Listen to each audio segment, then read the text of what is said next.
Durante miles de años han guardado la promesa de la vida eterna. Envueltas en lino, rodeadas de lujo y amortajadas con misterio, las momias del antiguo Egipto son símbolos de la vida espiritual de una civilización entera. Puedes quedarte aquí mirando una de esas antiguas momias. Quizás esa momia se parezca a alguien que conoces. Iban a la mejor fiesta de sus vidas y tenían que prepararse.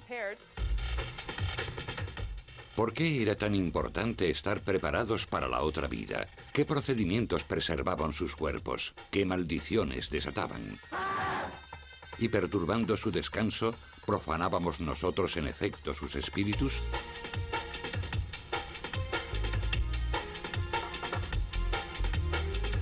Misterios de Egipto. La tierra de las momias.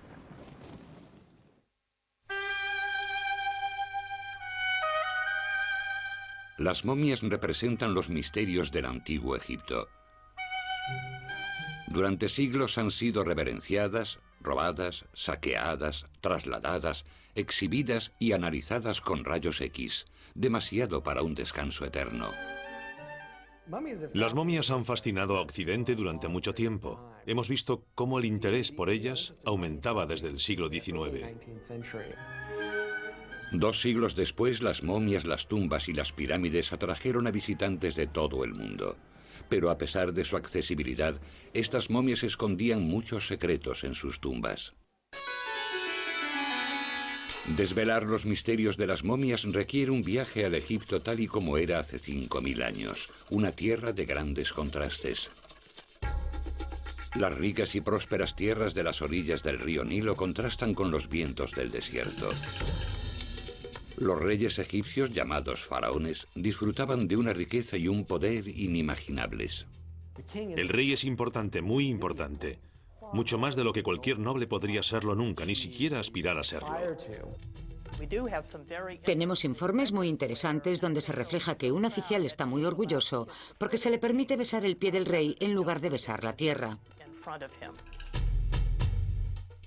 Mientras las criptas reales destacan sobre el árido desierto, la mayoría de los egipcios vivían en lugares mucho más modestos.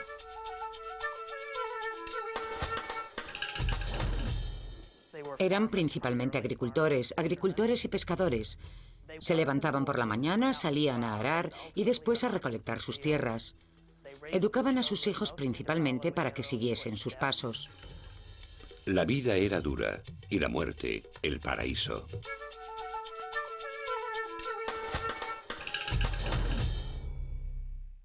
Los egipcios tenían una sociedad con un sentido muy marcado de la dualidad. Tenía que haber luz y sombra, machos y hembras, y tenía que haber orden y caos, porque si nunca había caos, no podían saber lo que era el orden. Las momias de las clases más elevadas de la sociedad nos aportan la mejor información, porque eran los ricos y la realeza los que podían permitirse un buen embalsamamiento, grandes tumbas y los tesoros y las pertenencias personales necesarias para una vida posterior. Cuando hablamos de los antiguos egipcios, hablamos principalmente de la élite, de ese 5% o un 1%, una proporción muy pequeña de la población. Todo el arte, los monumentos y las tumbas que vemos del antiguo Egipto pertenecen a las clases altas, con tiempo para producir artículos de lujo. El lujo era tan importante para los egipcios como lo es hoy para nosotros. Pero a diferencia de nuestra filosofía moderna, los egipcios creían que se lo podían llevar con ellos. Creo que los antiguos egipcios eran gente que nos hubiesen gustado. Eran muy similares a nosotros. Las mujeres tenían derechos reales de igualdad en el antiguo Egipto, a diferencia de lo que sucedía en otras culturas antiguas. Hay muchas evidencias de que los egipcios no le daban demasiada importancia a la virginidad y a ser casto o puro antes del matrimonio. Había cierta libertad sexual y también un fuerte sentido de la fertilidad. Los jeroglíficos de las ruinas egipcias revelan que la gente disfrutaba de la vida, pero a menudo también de la muerte. Los antiguos egipcios estaban tan obsesionados con la vida y con vivirla como lo estamos hoy. Sin embargo, los egipcios, yo creo, tenían una visión, que de hecho es mucho más racional, de que estamos en esta tierra por un periodo de tiempo muy limitado. Y si tu alma tiene una entidad propia, entonces va a tener una vida mucho más larga que la que hay aquí en la Tierra. Sabemos por las autopsias de las momias que había muchas enfermedades en el antiguo Egipto y que la vida era corta. La mayoría de la gente vivía probablemente unos 55 años, y si heredabas un oficio cuando tenías 20, significaba que solo tenías 30 años para prepararte para la otra vida. Su visión del más allá era un Egipto mejor y más grande, un Egipto más maravilloso. Ellos querían que su otra vida fuese como sus vidas diarias, pero sin las molestias diarias. Tal vez algunas de las molestias a las que se enfrentaban los egipcios de la antigüedad eran causadas por sus complejas creencias religiosas, incluyendo la adoración a una multitud de dioses. Los antiguos egipcios eran muy religiosos, mucho más que la gente de hoy. La religión egipcia se manifestaba de muchos modos, por supuesto en las joyas que llevaban, los amuletos o objetos que podían protegerles o que ellos asociaban con un dios en particular, y su amor por la vida, que querían continuar después de la muerte.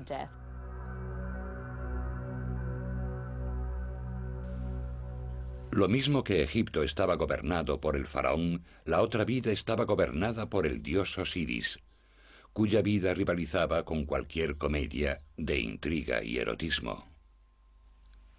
La leyenda de Isis y Osiris tiene que ver con la regeneración y con la potencia sexual en la otra vida.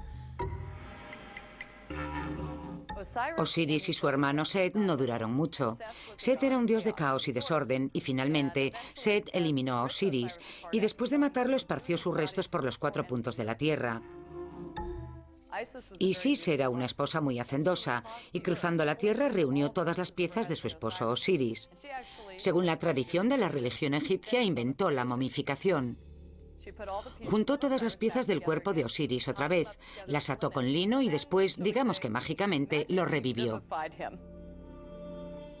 Él estaba bastante interesado en su esposa Isis, y después de ser revivido mágicamente, tuvieron relaciones y nació su hijo Horus. Los egipcios celebraban su religión con un arte apasionado. Esta estatua es en realidad una estatua religiosa, a pesar de su contenido erótico. Representa el momento de la concepción del dios Horus.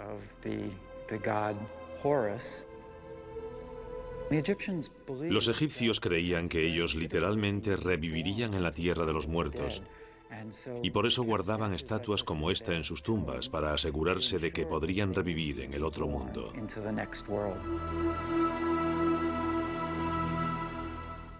El cuerpo humano jugaba un papel crucial en el tránsito espiritual. Tenía que ser identificable para el espíritu en el otro lado, y por eso tenía que parecerse al difunto todo lo posible. Los egipcios ponían todo su talento y su habilidad en preservar a los muertos. Cuando Isis reconstruyó a Osiris en una sola pieza, seguramente tuvo que realizar alguna juntura. Las uniones de Osiris, por supuesto, nos llevan a las uniones de las momias. Lo que hizo Isis, además, fue recitarle algunos cantos mágicos. Los vendajes son manifestaciones físicas de los cantos mágicos que se recitan para proteger el cuerpo. Así que tenemos tanto un envoltorio metafórico como un envoltorio de vendas. El hecho de que los egipcios dedicasen tanta atención al vendaje de los muertos nos puede parecer un poco macabro y también fascinante e interesante.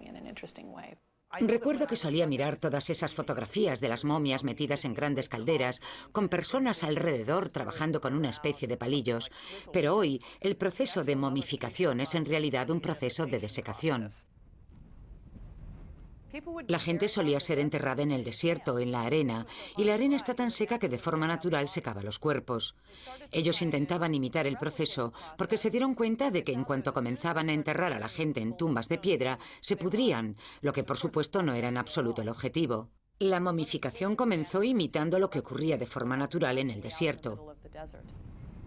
Desde esos humildes comienzos, la momificación se elevó a una forma de arte. Las momias rescatadas de los estragos del tiempo nos ofrecen tantas pistas como interrogantes. Hay un gran debate sobre el origen de la palabra momia. Significa brea o peltre en árabe. Se dice mumea y mucha gente dice que es el origen de la palabra momia. Sin embargo, tenemos un guía persa que dice que mumea en su idioma significa conservado, conservación. Uno de los errores más comunes sobre la sociedad egipcia es que era una sociedad obsesionada con la muerte. En realidad, era una sociedad que veía la muerte como algo que tenía que llegar para alcanzar otra existencia.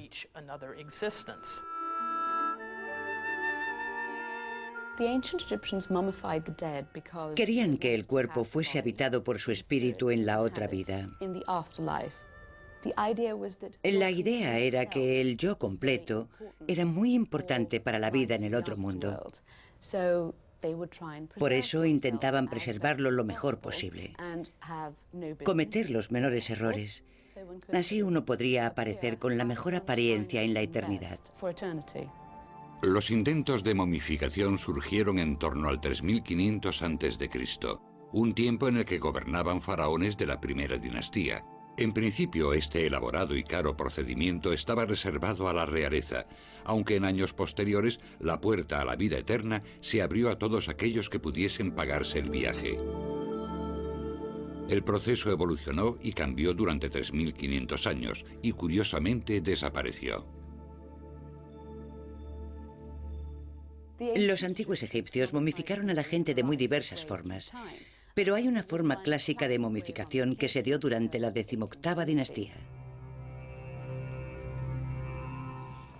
El proceso actual de embalsamamiento probablemente tuvo lugar en talleres especializados para ese proceso. Es sabido que la gente que estaba relacionada con ello era un grupo especial. A veces se les consideraba impuros o al menos apartados de la sociedad normal por su asociación con la muerte. Durante 70 días, estos sacerdotes y embalsamadores practicaban su trabajo, preparando los cuerpos y recitando cánticos.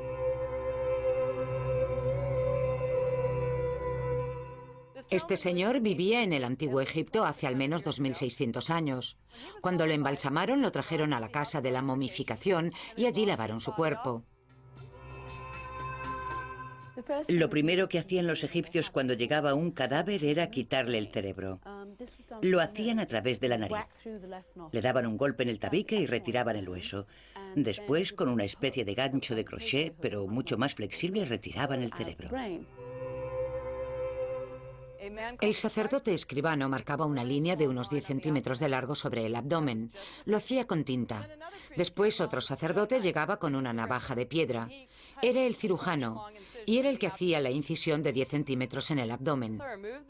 Una vez retirado el lino se puede ver la incisión, que era sellada con resina, pero cuando el cuerpo y la piel se contraían y se secaban durante la momificación, la incisión se abría haciendo un agujero mucho mayor.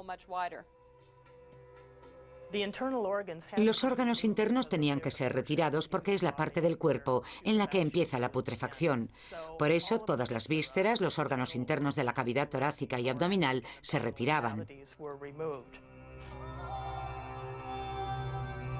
A diferencia del cerebro, estos órganos internos eran tratados con reverencia, secados y colocados en vasijas separadas llamadas jarras abovedadas. Una vez que el cuerpo había sido limpiado en su interior, se rellenaba con natrón, una mezcla de sal y bicarbonato que se produce de forma natural en Egipto. Los embalsamadores cubrían el cuerpo con natrón y lo dejaban secar durante 40 días. Solo después de haberles retirado las vísceras y una vez conservado, el cuerpo estaba listo para el maquillaje.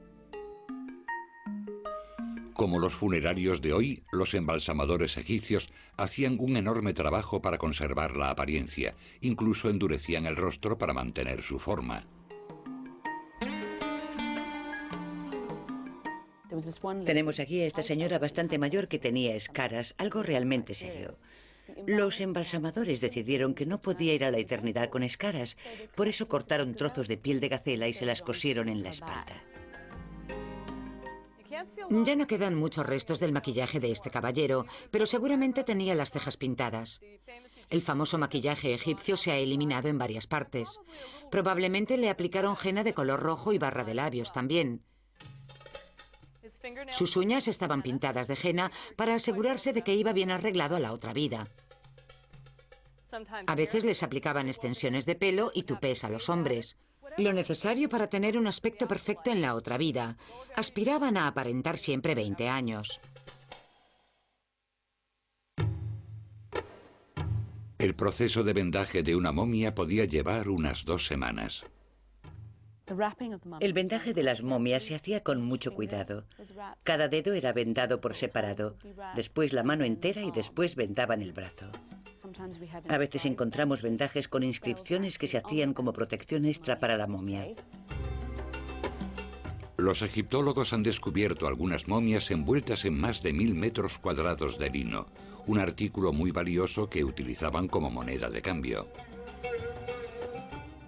Estaba envuelto de los pies a la cabeza con vendas de lino de unos 3 centímetros de ancho, cortadas de las sábanas familiares o restos de vestidos. Literalmente enterraban a sus parientes en dinero.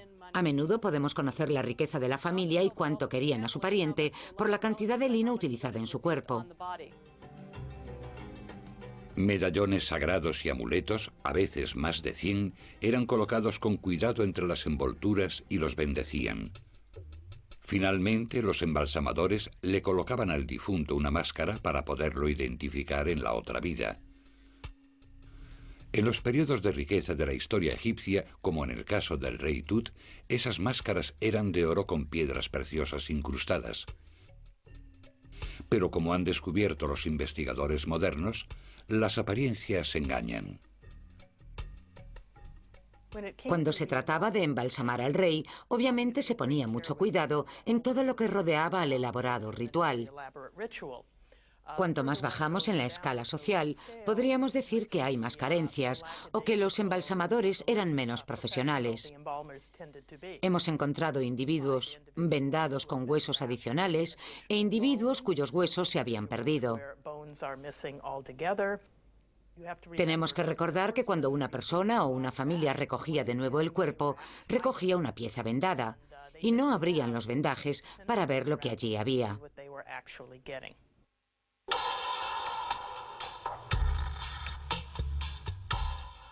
La magia jugaba un papel clave para los antiguos egipcios en forma de rituales, letanías y amuletos sagrados. Durante 70 días, el embalsamador sacerdote especial preparaba cuidadosamente al difunto con toda la magia de la que era capaz, porque trascender a la otra vida no era una tarea fácil.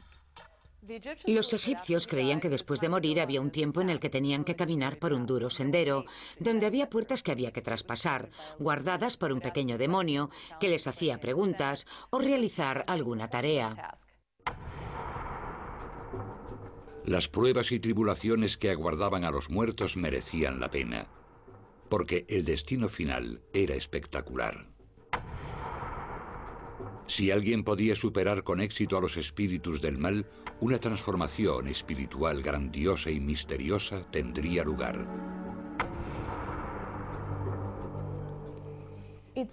Es muy difícil entender realmente la idea que tenían los antiguos egipcios de un espíritu. Hay 3 principales que nosotros sepamos: el Ka, el Ba y el Ak.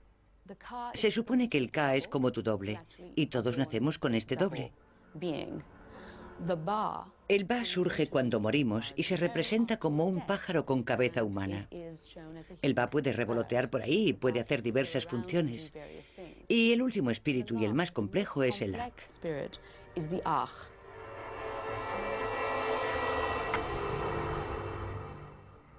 La aspiración de todo egipcio era convertirse en Ak. La palabra Ak significa influyente, poderoso. Una vez que has llegado con éxito a la otra vida, te conviertes en Ak, lo que significa que puedes influir en las vidas de tu familia, que sigue viviendo su vida ordinaria. Los egipcios miraban al cielo, veían las estrellas y pensaban que eran Aks, espíritus de sus ancestros. Para alcanzar este estado de gracia, el rey muerto era equipado con un auténtico despliegue de artículos para la otra vida. Todas las momias necesitaban un sarcófago para guardarlos y protegerlos en su viaje. Lo que empezó con una sencilla caja de madera se convirtió en una caja mortuoria finamente tallada y completada con una máscara. Este sarcófago fue fabricado sobre el año 1000 a.C., en la dinastía 21. Los sarcófagos egipcios se decoraban con escenas de situaciones que los egipcios esperaban que le sucederían en el otro mundo, también con textos de plegarias que recitarían en la siguiente vida. Esta es la prueba final que un egipcio debía pasar para ser admitido en el otro mundo. Un corazón se pesa con las plumas de la verdad. Si has tenido una buena vida, estará en equilibrio y podrás pasar a la otra vida. Si la persona ha sido mala, nosotros nunca hemos visto ejemplos, pero en teoría, si la persona ha sido mala, entonces este monstruo dibujado aquí le comería el corazón y la persona no continuaría la vida en el otro mundo. Una recopilación de escrituras místicas, que ahora conocemos como el Libro de los Muertos, ayudaba al difunto a superar los obstáculos potenciales, aportándole una especie de mapa divino hacia la otra vida. El Libro de los Muertos consiste en una serie de letanías que ayudarían a los difuntos a realizar el tránsito. Ya sabe, el difunto se enfrenta a una gran serpiente que escupe veneno y tiene que rezar una determinada letanía que significa que ha tenido una vida honrada. Entonces la serpiente no le escupirá o morderá y podrá entrar en la otra vida. Básicamente era un pasaporte con una guía en su interior. No te abriré, dice el cerrojo de la puerta, a menos que digas mi nombre. El vigilante de su madre es tu nombre. Además de esta guía espiritual, las momias también compartían sus tumbas con bienes materiales. Los egipcios creían que cierto número de posesiones eran importantes para una vida confortable en el más allá. Estos son algunos de los artículos del antiguo Egipto que podemos encontrar en una tumba, lo que nos da una idea de cómo era la vida en el Egipto antiguo. Este objeto es un barco funerario. Tiene unos 4000 años. Es un sarcófago completo y tiene además a su esposa llorosa del otro lado. Este barco podía situarse en la tumba, así la persona sería enterrada mágicamente en un lugar llamado Abidos. Este otro objeto no es una representación mágica de nada, es un tablero de Senet, el juego de mesa más popular del antiguo Egipto. Seguramente les gustaba mucho este juego, algo así como el backgammon en Oriente Medio hoy en día. Pero si miramos esta pieza, vemos que muestra una imagen iconográfica de mujeres del antiguo Egipto. Mujeres moliendo el grano para hacer pan. Pensaban que la otra vida era exactamente como esta y tenían que tener los mismos esclavos para hacer las mismas tareas en el otro mundo o tendrían que hacerlas ellos. Los esclavos tenían que estar en la tumba porque si no el propietario y su esposa tendrían que moler el grano. Todo esto reviviría y se podría utilizar en la siguiente vida. Tenías que tener a tu alrededor todas las cosas que hiciesen tu vida llevadera y agradable para siempre. Tenías que tener ropas, armas y herramientas. Había muchos perfumes y ungüentos que utilizaban siempre porque su clima era muy cálido y seco. La gente tenía camas, mesas, sillas, lino y ropas, y cosas prácticas como amuletos y joyas. Encontramos escudos, armas, dagas y cosas así. El rey realmente no necesitaba estas cosas para ir a la batalla. Son objetos para los ritos ceremoniales, piezas de oro y objetos dorados.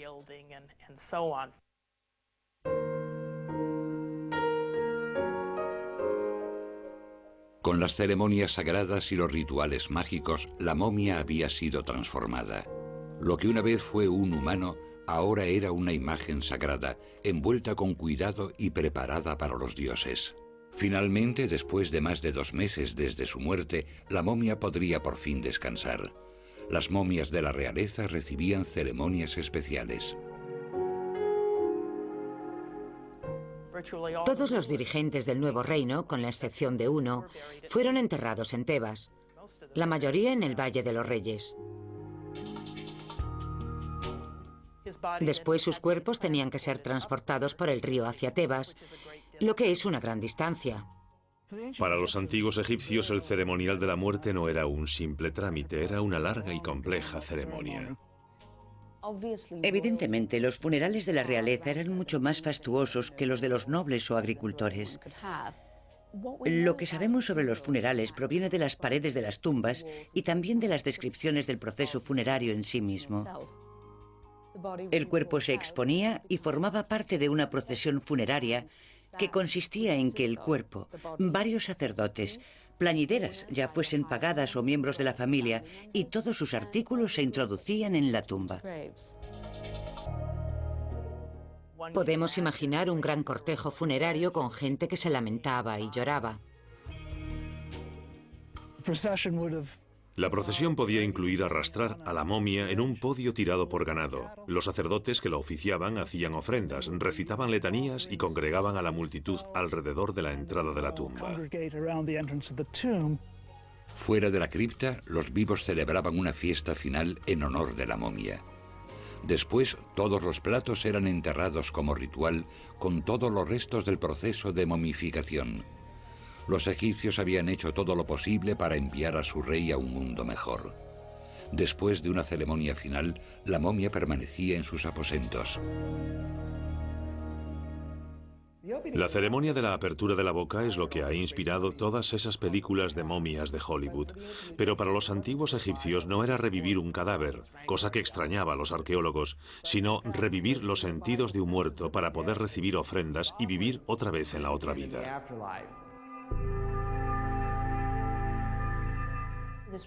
Esta ceremonia era realizada fuera de la tumba, donde el hijo del heredero del difunto y varios sacerdotes le restituían los 5 sentidos. Le tocaban los ojos sobre la máscara y decían, ya puedes ver otra vez. Le tocaban la nariz y decían, ya puedes respirar otra vez. Le tocaban las orejas y decían, ya puedes oír otra vez. Al final tocaban la boca y decían una fórmula mágica, eres joven otra vez, vivirás otra vez, serás joven para siempre. Eso significaba que dejaba de estar en esa especie de tierra de nadie y formaba parte otra vez de todo el sistema egipcio de vida, muerte y espíritu. Por fin, festejada y honrada, con sus sentidos revividos, la momia real se embarcaba hacia su último viaje.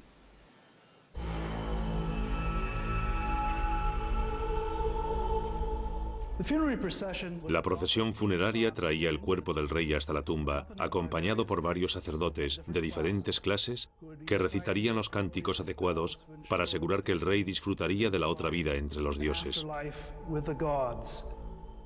Y traían el cuerpo hasta aquí en su ataúd, probablemente de oro, y lo colocaban aquí en este sarcófago, y el propio sarcófago se colocaba en este otro, un sarcófago de piedra, más grande, en el medio de la tumba.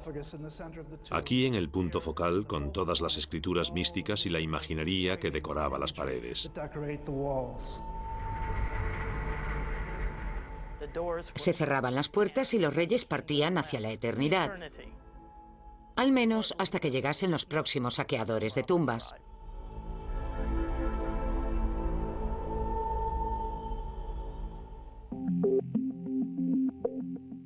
Los edificios y los artículos que dejaron los egipcios expandían el alma de los antiguos. Muchas de las enormes estructuras que han permanecido durante miles de años son tumbas o monumentos a la muerte. Cuando un individuo se convertía en rey tenía 2 obligaciones inmediatas. Una era encargarse del entierro de su predecesor.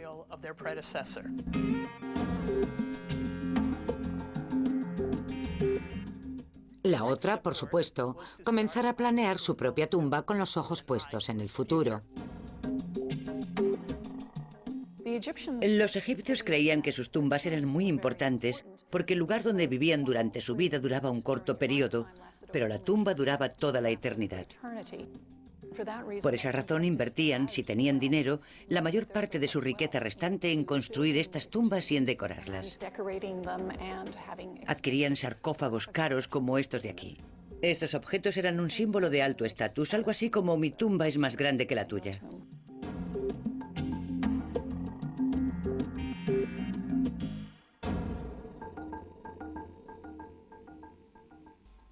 La importancia de mantener el cuerpo a buen recaudo y conservar la imagen y el nombre de los difuntos aquí, en el Valle de los Reyes o en otros sitios, era porque después de que la persona moría, su esencia, su alma, su personalidad, Tenía que residir en algún sitio, en una estatua o en una pintura, en una inscripción o en algo físico que lo recordase.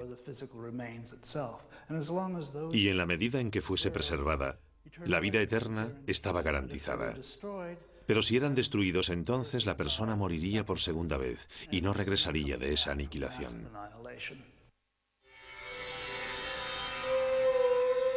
¿Fue el miedo a la aniquilación lo que llevó al rey Khufu a construir esta gran pirámide? Tal vez. Pero en los últimos años, el miedo a los ladrones de tumbas hizo surgir un lugar funerario nuevo y más seguro, el Valle de los Reyes. El Valle de los Reyes data del primer periodo del nuevo reinado. Las tumbas que se construyeron allí no tienen pirámides, sino que están talladas en las colinas, bajo una gigante y natural montaña en forma de pirámide. Aquí, en la tumba de Ramsés VI, podemos ver al rey invocando a varios dioses. Esta tumba es una tumba real, típica del período ramsésico, que pertenece a las dinastías 19 y 20. Comienza con un largo pasillo que conduce a un salón de columnas, desde el cual se desciende a una cámara fúnebre. La decoración es típica de este período, mostrando la procesión del dios del sol a través de las horas nocturnas, hasta que vuelve a la vida, de nuevo, al amanecer. Como la Gran Pirámide o cripta secreta, las tumbas de los faraones se transformaron en algo más que meros depósitos de personas muertas. Funcionaban como monumentos vivos que requerían cuidados y ceremoniales constantes. El complejo ceremonial real tenía dos elementos esenciales. El primero, por supuesto, salvaguardar la vida del rey. El segundo, facilitar el culto al rey. Uniendo los dos, construyeron un impresionante monumento, más grande y mejor, como es el complejo de pirámides del Antiguo Imperio.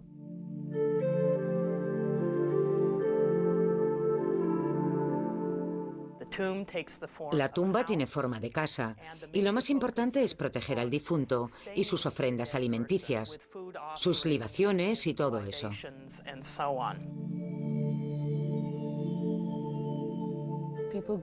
La gente va a visitar las tumbas de sus ancestros, a veces una vez por semana o unas cuantas veces al año, y hacen una merienda, traen comida y bebida para compartir con la familia, y dejan algo para el difunto y se sientan y les hablan y les cuentan, ¿sabes qué pasó tal y cual cosa?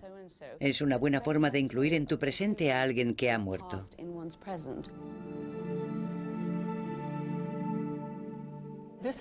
Esta es una vieja estela del Antiguo Imperio.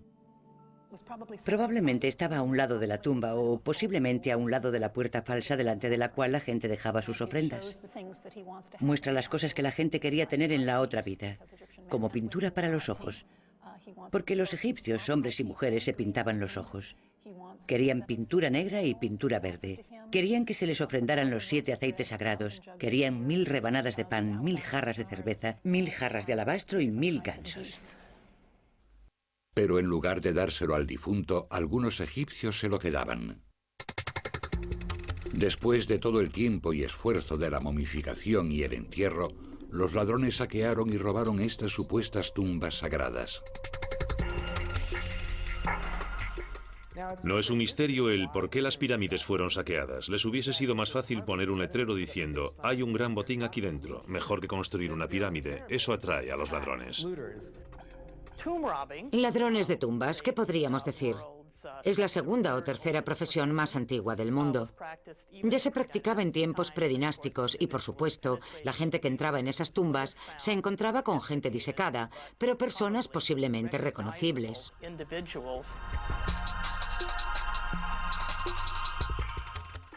Una vez que las tumbas estaban repletas de objetos valiosos, eran saqueadas. Y las momias, que habían requerido meses de trabajo, eran robadas para quitarles sus amuletos sagrados. Aquí estaba este tesoro, tirado al lado de la colina. Realmente se convirtió en algo importante para los oficiales y para muchos residentes de la necrópolis. No es casualidad que los miembros de la villa actual, de los fabricantes de tumbas, los que construyen tumbas actualmente, sepan, por supuesto, dónde están, al menos parte de los bandidos. Suponemos que los primeros robos en las tumbas no serían una entrada alegre, destrozándolo todo, sino más bien una incursión rápida y planeada.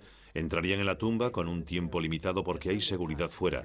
Tal vez sobornaran a un guardia o dos para que les dejara un poco más de tiempo. Podemos imaginarnos a estas extrañas figuras en sus divanes mirándolos. Seguro que se pusieron nerviosos. Buscarían objetos fáciles de vender. No cogerían esta hermosa vasija con el nombre del rey Tut grabado porque la gente sabría inmediatamente que lo habrían robado. Buscarían oro. Los saqueadores tenían tanta creatividad como los constructores de pirámides y se las arreglaban para burlar las medidas de seguridad de cuando en cuando. Solían causar grandes daños en las tumbas. Destrozaban y quemaban momias, seguramente para evitar que los espíritus del rey les atacasen, pero también podían tener prisa porque habían burlado las medidas de seguridad y habían entrado en la cámara funeraria. Hubo casos de juicios en el antiguo Egipto de gente acusada de robar tumbas. El castigo por robar una tumba era extremadamente duro. Si entrabas en la tumba de alguien, corrías el riesgo de destrozar su otra vida por completo. Y eso para los egipcios era peor que un asesinato.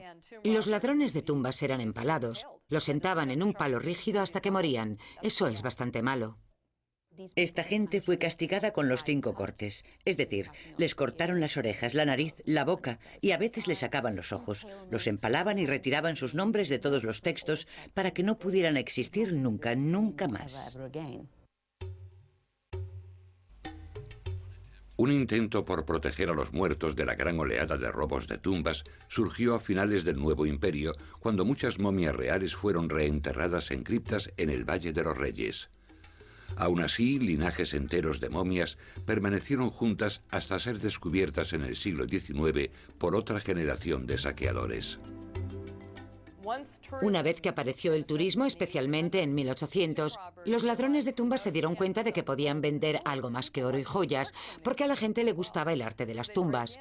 Por eso entraron y comenzaron a cortar las máscaras de los ataúdes, a arrancar trozos de las paredes y se lo vendían a los turistas, que no sospechaban o que no les importaba, no se sabe a quién. Hay un famoso pueblo egipcio que está construido sobre un cementerio. Cuando la familia murió, entraron en la tumba, sacaron todo el arte que pudieron y lo vendieron. No fue hasta la década de 1890, con el trabajo del arqueólogo Flinders Petrie, cuando las momias comenzaron a ser adecuadamente conservadas y estudiadas. Hasta entonces las momias eran tiradas o incineradas, pero con el trabajo de Petrie y más tarde con el descubrimiento de Carter de la tumba del rey Tut en 1922, las momias se convirtieron en mitos mundiales. En los años 30, Hollywood las mostró como muertos vivientes asesinos en serie.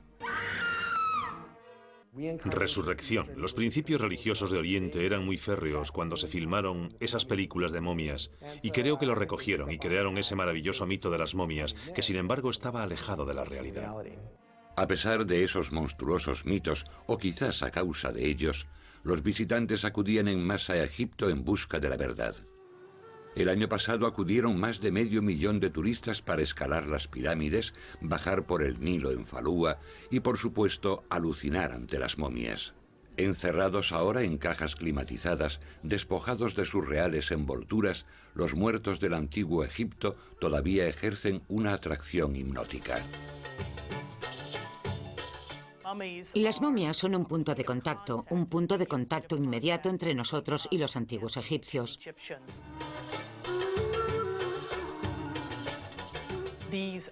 Son antiguos egipcios de un modo en el que sus estatuas, sus ataúdes, sus amuletos y sus templos no lo son.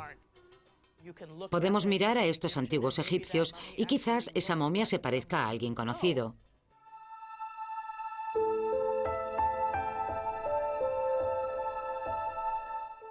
Esta es la momia de una antigua niña egipcia. Los rayos X muestran que murió entre los 4 y los 6 años de edad. Podemos ver que la máscara de oro está cubierta por una sustancia blanca. Es perfume que su madre vertió sobre la niña como el último acto del funeral, antes de que fuese enterrada para siempre. Podríamos saber el nombre de la niña si quitásemos las vendas, porque su nombre está grabado en algún sitio de estos vendajes. Sin embargo, no vamos a quitarle las vendas a la momia porque eso sería una profanación. Estaríamos quitándole el último regalo que la madre le entregó a su hija. Esta momia nos dice que sus padres la querían mucho, querían encontrar a su hija en la otra vida y querían que tuviese una vida maravillosa. Esta momificación fue el regalo de unos padres del antiguo Egipto a su hija hace 2000 años.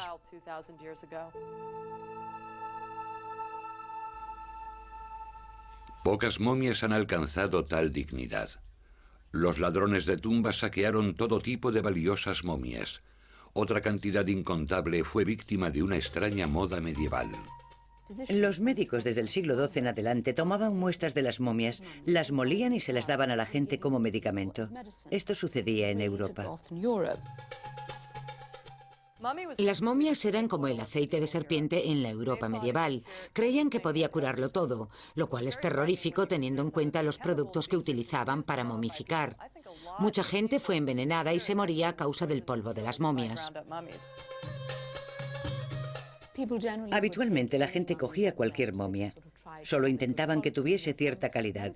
Y de hecho hay tratados de medicina que dicen: debe usted escoger la momia con cuidado, debe oler bien, un poco a especias, y debe hacer un polvo granulado. Claramente este hombre no estaba acostumbrado a las momias porque huelen realmente mal. La demanda de momias era tan alta que superaba la oferta. Así se desarrolló una floreciente industria que continuó en el siglo XIX, cuando las momias se fabricaban como objeto turístico, momias modernas. Flinders Petrie tuvo una experiencia cuando se acercó a una turista británica que había comprado una momia y cuando ella se la estaba mostrando a Petrie, este dijo: «Conozco a ese hombre, es un ingeniero de ferrocarril». Por tanto, que alguien lo hubiese identificado debió dejarla desconcertada. Hoy se utilizan para hacer pinturas. Si nos fijamos en el arte del Renacimiento, uno de sus colores es el marrón momia. Se le llama así porque molían las momias y hacían pinturas. Un pintor impresionista descubrió que el marrón momia era realmente una momia y cogió toda la pintura marrón y la enterró en el jardín de su casa. Estaba horrorizado. Cuando los ladrones de tumbas hicieron su aparición, los antiguos egipcios comenzaron a escribir maldiciones en las paredes de las tumbas. Hay maldiciones en las tumbas privadas de los tiempos de las pirámides. Podemos encontrarlas inscritas en las cámaras de las capillas de las ofrendas. Están dirigidas a la gente que viene a las tumbas. Dicen que cualquiera que venga a hacer ofrendas de alimentos será bendecido, y los que vengan a dañar las tumbas serán unos malditos en la otra vida.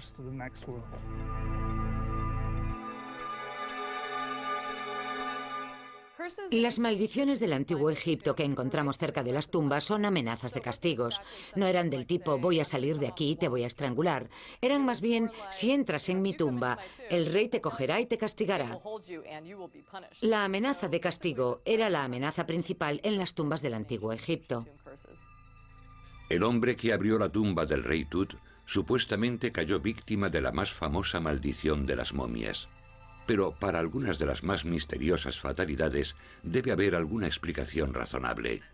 Algunas personas han sugerido que las tumbas contienen moho y esporas y que una vez abierta la tumba, estas esporas se activan de nuevo y son la causa de enfermedades que pueden estar relacionadas con lo que la gente llama la maldición de las momias.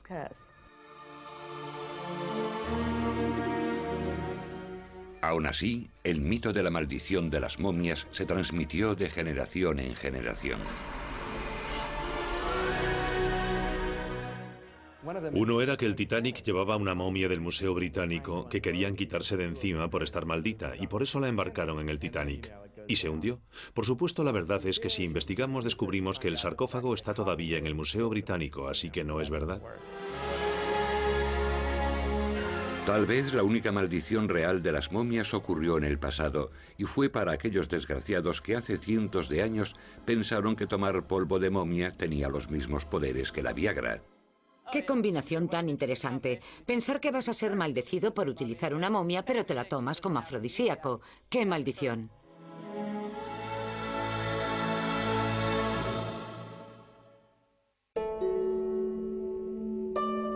Es una suerte que muchas momias hayan escapado de ser convertidas en píldoras o pintura.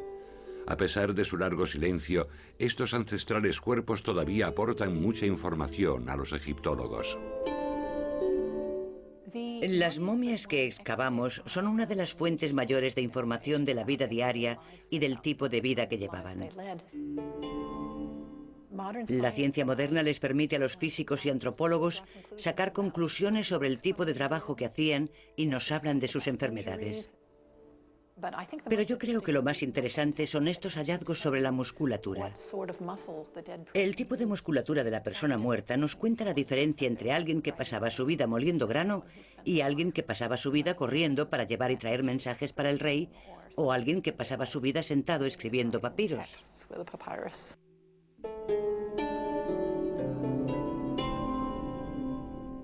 Con la llegada de los rayos X a comienzos del siglo XX, dejó de ser necesario quitar los vendajes a las momias para estudiarlas. Hoy los escáneres y los análisis de ADN revelan detalles de la vida y la muerte. Así que sabemos mucho de la salud física de Tutmosis III o de Amenhotep III. Amenhotep, pobrecito, tenía un terrible dolor de muelas. Le gustaba mucho comer dulces y muchas otras cosas. Debió de pasar por una terrible agonía. Osteoporosis y ese tipo de problemas.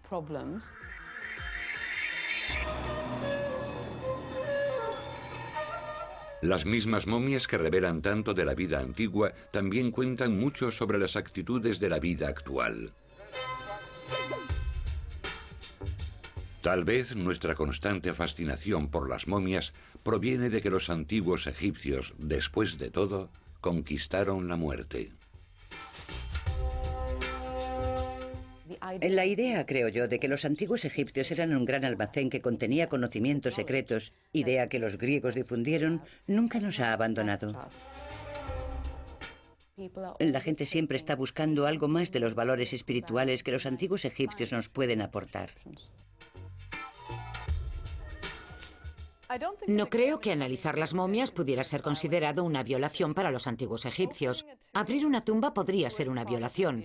Sin embargo, hay evidencias de que creían que una vez que el espíritu había llegado a salvo a la otra vida, la tumba y el cuerpo también habían conseguido su propósito. Así que no estoy segura de que los antiguos egipcios fuesen apaleados por abrir una tumba 2000 años después. Y también creo que ellos querrían ser entendidos. Además, si dices el nombre de alguien o si lees su ataúd en voz alta, le estás guiando a la otra vida. Cuidando de la otra persona, simplemente diciendo su nombre, estás dándole la oportunidad de ir a la otra vida. Amenhotep, Akenatón, Tutankamón. Gracias a las momias del antiguo Egipto, sus nombres se dicen y se leen todos los días, miles de años después de su muerte. Tras ellos dejaron tumbas y tesoros, magia y misterios, pirámides y rompecabezas. Y aunque estas momias nos cuentan muchas cosas de un mundo antiguo, ciertos aspectos cruciales permanecen obstinadamente en silencio. Una de las cosas que más les interesa a los egiptólogos es cómo sonaba su lenguaje, porque como no escribían las vocales, no sabemos cómo sonaban sus palabras, y hay muchos textos con juegos de palabras y cosas así que nos dificultan su entendimiento.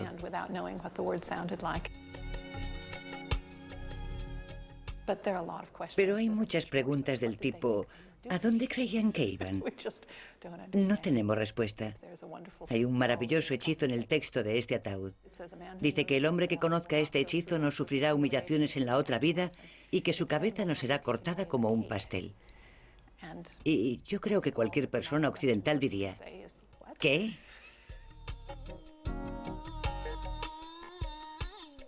Mi cadáver es permanente, no correrá peligro ni será destruido en la tierra del más allá, proclama el libro de los muertos. Es posible que para algunos pocos elegidos de nuestros antiguos ancestros ese hechizo se haya hecho realidad.